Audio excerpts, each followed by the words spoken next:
Hello there. It is the 16th anniversary of Voss's Das and time for another one of our video reviews. And let me just drop the needle on this one and hopefully you can hear it as we are in the monsoon season here in Arizona. Going back, like with the other video review, going to an act that's had a enormous influence on me and my way of thinking.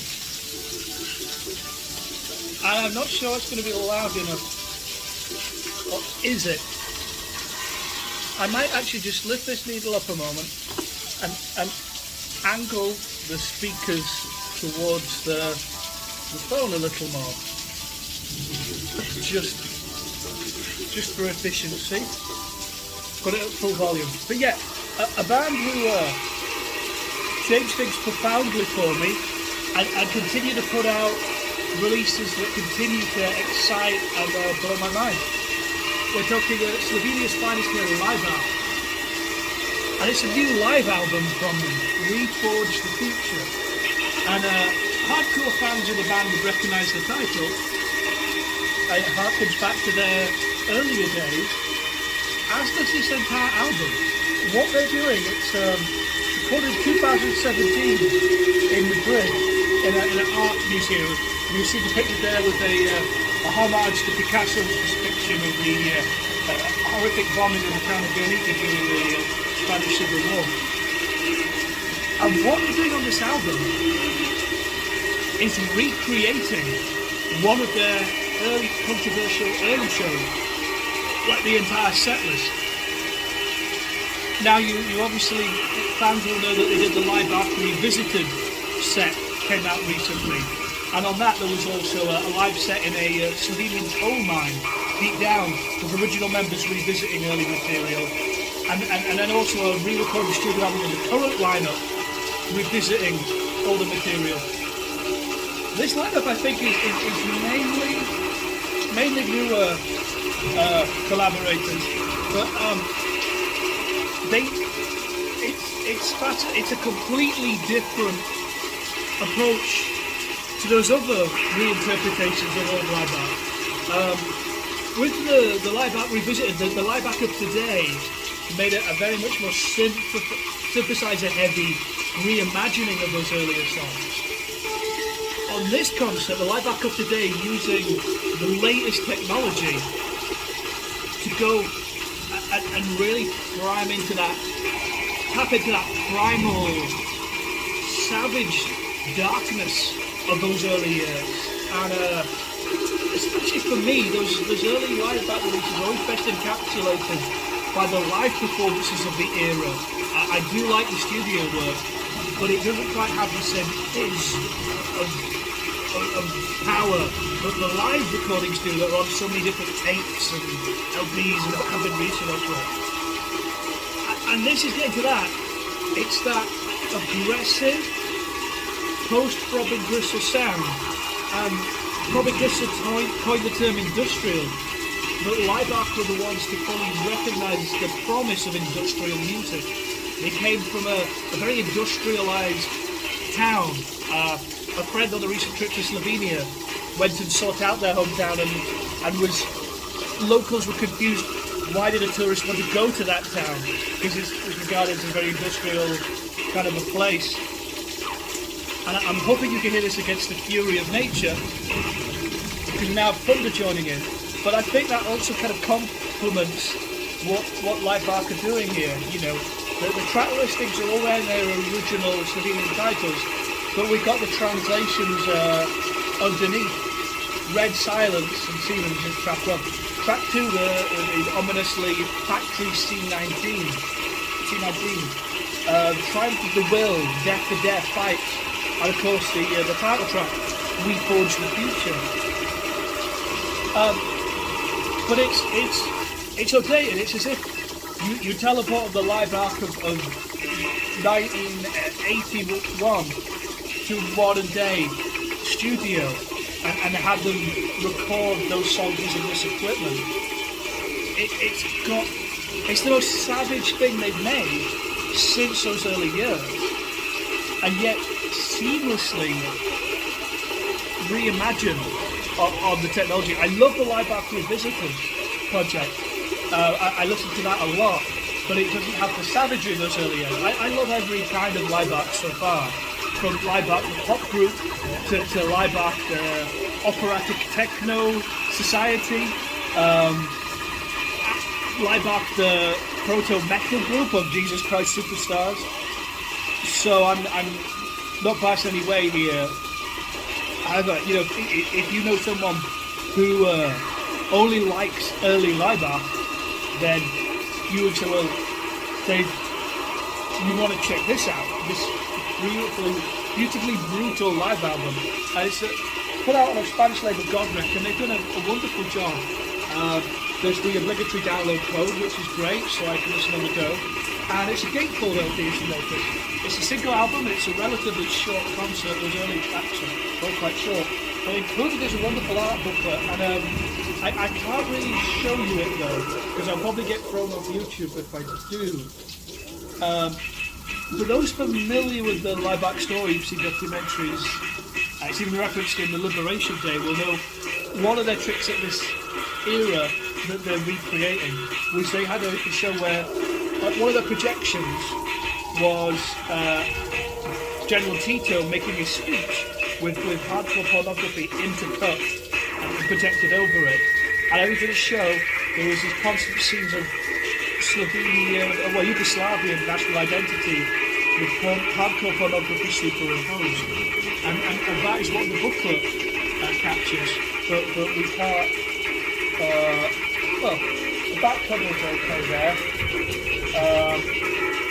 And the front cover is, it's got the members' faces up to there. The revolution is still ongoing. But, okay, this one's not as. But yeah, just to give you an idea, there you see the Grand Highway, with the Autobahn, one of those great projects, and superimposed as the naughty stuff. Obviously making comments of consumerism. Over images here, we have like a big image of workers like raking the machinery, and the pornography showing something equivalent, one could say. No range of like some big industrial towers and some East Tower getting industrialised, and a political speech accompanied by a finisher shot. So I accidentally pulled this booklet out when I first got it. All of my excitement, I pulled out the art book, and then I was like, I was actually sat with my family at the time, so I kind of hastily had to slot it back. Yeah, not much I can show you here, but you get the gist. And why this would be so shocking at the time. This literally obscene assault on polite Yugoslavian society. It's no wonder the powers that be collectively shat themselves when confronted with the multidisciplinary onslaught of Laibach. I'm going to flip over to side B just quickly. It's quite a short album. In my near 9 minutes of rambling, we've already kind of nearly onto track 3. For those of you who can spot the grooves, you'll see like the first couple of tracks are quite short.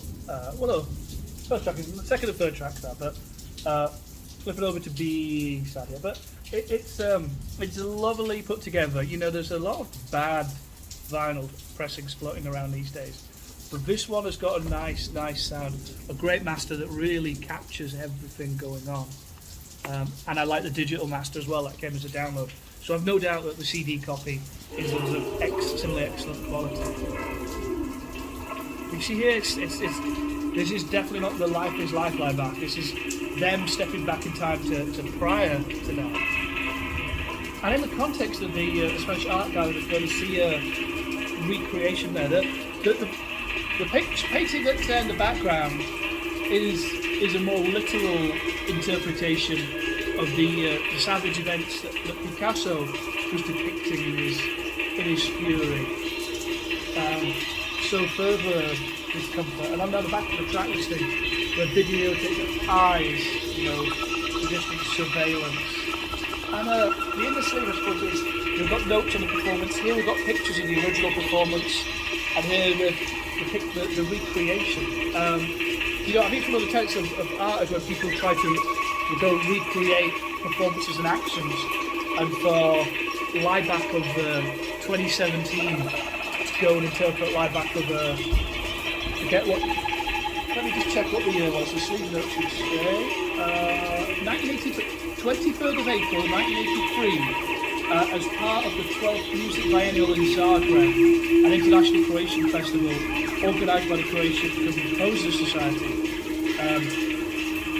So you can imagine the shock. Laibach, along with the British group last few days and 20 piece to do, managed to somehow get onto the programme of this prestigious festival and probably go and wreak havoc as you would expect a young Laibach to do.